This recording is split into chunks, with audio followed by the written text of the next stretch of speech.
나눔 가족 여러분 반갑습니다. 레위기 26장에서는 13절까지 하나님께서 주신 명령을 순종할 때 주시는 복에 대하여 말씀하였습니다. 그 복은 순종하는 자들을 하나님께서 먹이시고 돌보시는 것뿐만 아니라 그들 가운데 함께 거하시겠다는 것이 그 복이었습니다. 그러나 오늘 본문에서는 하나님의 규례와 명령을 불순종했을 때에 주어질 언약적 저주를 소개합니다. 이 저주의 말씀은 39절까지 계속 이어지는데요. 언약적 축복보다 저주에 대한 말씀이 더 길게 나타나는 것은 불순종의 길을 가지 말라, 가서는 안 된다라는 강조의 말씀입니다. 오늘 본문에서는 먼저 두 가지 재앙이 소개되고 있는데요. 하나님의 언약의 말씀에 불순종하게 되면 적들이 공격해와서 땅을 차지하고 땅은 가뭄으로 황폐하게 될 것이라는 것입니다. 그래도 돌아오지 않으면 하나님께서는 그 재앙을 7배나 더하시겠다고 말씀하십니다. 사랑하는 여러분, 이스라엘은 여호와 하나님과 결혼한 언약 백성입니다. 언약 백성인 이스라엘 앞에는 약속의 땅인 가나안 땅이 기다리고 있지요. 이 가나안 땅은 하나님께서 언약적 축복을 누릴 수 있도록 주신 예비된 땅이었습니다. 그러나 그 땅에서 축복을 누리는 것은 결코 자동적으로나 기계적으로 이루어지지는 않습니다. 언약 백성과 여호와 하나님과의 언약 관계가 신실하게 살아있을 때에만 그 복을 누릴 수 있게 되는 것이죠. 하나님께서 주시는 복은 하나님 밖에서는, 하나님을 벗어나서는 결코 누릴 수가 없는 것입니다.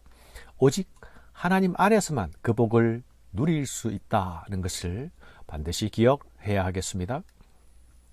그러나 너희가 내게 청종하지 아니하여 이 모든 명령을 준행하지 아니하며 내 규례를 멸시하며 내 마음의 법도를 싫어하며 내 모든 계명을 준행하지 아니하며 내 언약을 배반할진대 내가 이같이 너희에게 행하리니 곧 내가 너희에게 놀라운 재앙을 내려 폐병과 열병으로 눈이 어둡고 생명이 쇠약하게 될 것이요 너희가 파종한 것은 헛되리니 너희의 대적이 그것을 먹을 것이며 내가 너희를 치리니 너희가 너희의 대적에게 패할 것이요 너희를 미워하는 자가 너희를 다스릴 것이며 너희는 쫓는 자가 없어도 도망하리라. 저주의 조건들을 한번 살펴봅시다. 하나님의 말씀을 청종하지도 않고 준행하지도 않으며 오히려 멸시하고 싫어하면서 배반하는 것입니다. 한마디로 하나님 말씀은 죽어도 싫다는 것이죠. 이런 태도는 하나님을 존중하지도 않는 태도일 뿐만 아니라 또한 신뢰하지도 않는 태도입니다. 이것은 곧 살아계신 하나님을 멸시하는 태도입니다. 이런 삶의 태도를 가지고서 하나님께서 주시는 축복을 기대할 수 있겠습니까?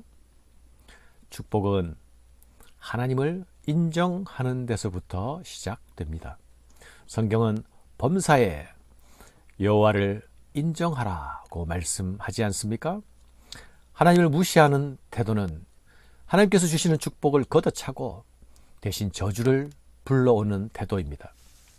하나님의 말씀을 잘 듣는 자가 하나님을 인정하는 자입니다. 또 잘 듣는 자는 말씀하신 분을 존중하는 사람입니다. 오늘 하루의 우리의 묵상이 들음에서 준행으로 나아가는 살아있는 묵상이 되기를 원합니다. 저주의 내용들은 정확히 축복의 내용을 반대로 뒤집어 놓은 것입니다. 평화 대신 전염병과 전쟁, 풍요 대신 기근입니다. 이것들은 하나님께서 우리에게 주시기 원하는 것들이 결코 아닙니다. 그러나 가나안 땅은 하나님의 백성들을 넘어지게 하는 수많은 유혹이 기다리고 있는 곳이기도 합니다. 여기에 축복의 삶이 아니면 저주의 삶, 갈림길이 있는 것이죠. 동시에 두 길을 갈 수는 없습니다. 하나님 안에 있든지 세상 안에 있든지 둘 중에 하나입니다. 계명에 순종하든지 욕망을 쫓아가든지 내가 선택하게 되는 것입니다. 하나님께서는 그 선택이 하나님 안에서의 길을, 말씀 안에서의 길을 바라고 원하십니다. 오직 그분 안에서만, 오직 말씀 안에서만 진정한 생명과 안식과 평화가 있기 때문입니다. 또 만일 너희가 그렇게 되어도 내게 청종하지 아니하면 너희 죄로 말미암아 내가 너희를 7배나 더 징벌하리라. 불순종이 거듭될수록 재앙의 범위와 강도가 더 커집니다. 징계를 받고도 돌이키지 않는 것은 더 큰 징계를 불러오게 되는 것이죠. 그러나 징계의 재앙이 임하는 것은 하나님께서 그 길에서부터 돌아오라, 그 길로부터 돌아서라 라는 적색 경계 경보입니다. 이런 일을 당하여도 너희가 내게로 돌아오지 아니하고 내게 대항할진대 나도 너희에게 대항하여 너희 죄로 말미암아 너희를 7배나 더 치리라.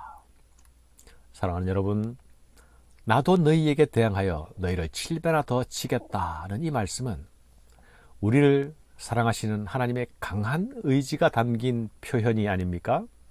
우리가 만일 엇길로 나간다 하더라도 하나님은 결코 포기하시지 않겠다는 말씀이 아닙니까? 하나님의 7배의 징계는 불순종하는 자녀를 향한 강한 사랑의 매가 될 것입니다.